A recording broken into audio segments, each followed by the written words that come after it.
औज़ुबिल्लाहि मिनश्शैतानिर्रजीम बिस्मिल्लाहिर्रहमानिर्रहीम। आज मैं आपको ऑगमेंटिन सिरप इंजेक्शन और टेबलेट के फॉर्म में टेबलेट के बारे में बताऊंगा। ऑगमेंटिन क्या है? वो अमोक्सिक्लेव है। ऑगमेंटिन एंटीबायोटिक एजेंट है, ठीक है। एंटीबायोटिक एजेंट है used in treatment of infection, यानी ये एक एंटीबायोटिक है और ये इन्फेक्शन में ज़्यादातर इस्तेमाल है। इसका फार्मूले की बात करेंगे भी, ये किस चीज़ से क्या कम्बिनेशन है इसका। एक तो इसमें है अमोक्सिलिन प्लस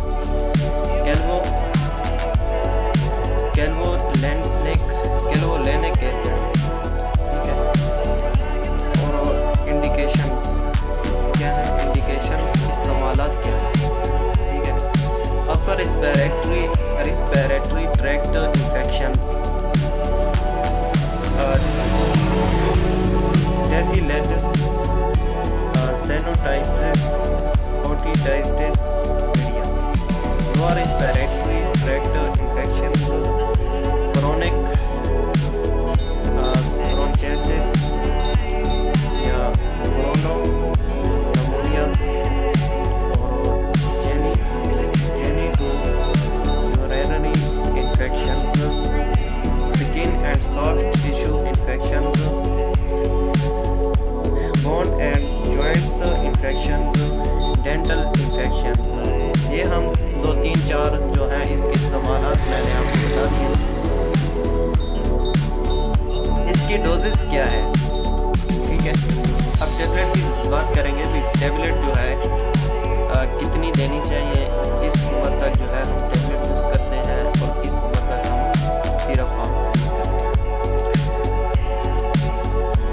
तो डोज ये है कि जो अडल्ट हैं, ठीक है, उनमें होती है for mild to moderate infections 375 mg 3 times, यानी 3 टाइम सुबह दोपहर शाम हमें लेनी होती है। एक सुबह को लिखानी है, एक दोपहर को, एक शाम को। फॉर सीवियर इन्फेक्शंस, जो सीवियर इन्फेक्शन होता है उसमें यानी 1 ग्राम ऑगमेंटिन 1 ग्राम इस्तेमाल की जाती है। सुबह शाम भी दे सकते हैं, या 675 mg यूज़ करा सकते हैं सुबह शाम, या 3 टाइम भी इस्तेमाल कर सकते हैं।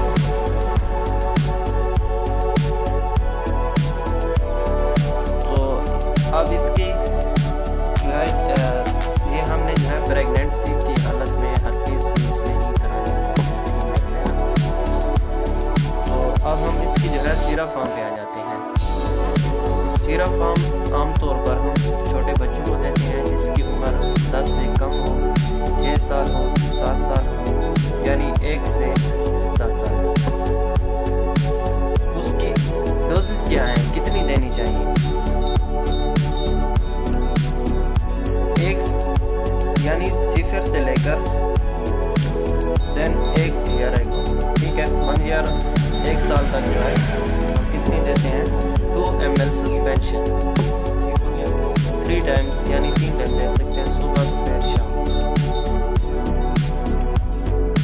या 1 से 6 ईयर्स का जो बच्चे होते हैं उसको हम कितनी दे सकते हैं, 5 ml, यानी 5 ml सुबह दोपहर शाम हम 3 टाइम दे सकते हैं, या सुबह शाम भी दे सकते हैं। और ये जो टेबलेट्स होती हैं ऑगमेंटिन की, ये हम छोटे बच्चों को इस्तेमाल नहीं करा सकते, हरगिज़ नहीं करा सकते, हमल के दौरान भी नहीं कर सकते, और 10 से जो कम उम्र के बच्चे होते हैं उनको भी यूज़ नहीं करानी चाहिए, उसके लिए सस्पेंशन है। अगर जो पेशेंट्स है, अगर वो हेपेटाइटिस का पेशेंट है, उसे हमने यूज़ नहीं करानी, या जो है जरकान का पेशेंट है उससे भी ऑगमेंटिन जो है ये यूज़ नहीं करानी। इसके साइड इफ़ेक्ट क्या हैं? इसके साइड इफ़ेक्ट ये हैं डायरिया, नोसिया, वोमिटिंग, यानी उल्टी भी आ सकती है, पेट में दर्द भी हो सकता है, पेचस भी आ सकते हैं। यूरिनरी डिसऑर्डर्स, अब इसके जो है यरकान वाले मरीज़ों, पहले भी मैं आपको बता चुका हूँ कि यरकान के जो पेशेंट हैं उनको नहीं देनी चाहिए, और हेपाटाइटिस के जो पेशेंट हैं उनको भी ये टेबलेट्स या इस किस्म के जो फार्मूले हैं ये नहीं देने चाहिए। अस्सलाम वालेकुम।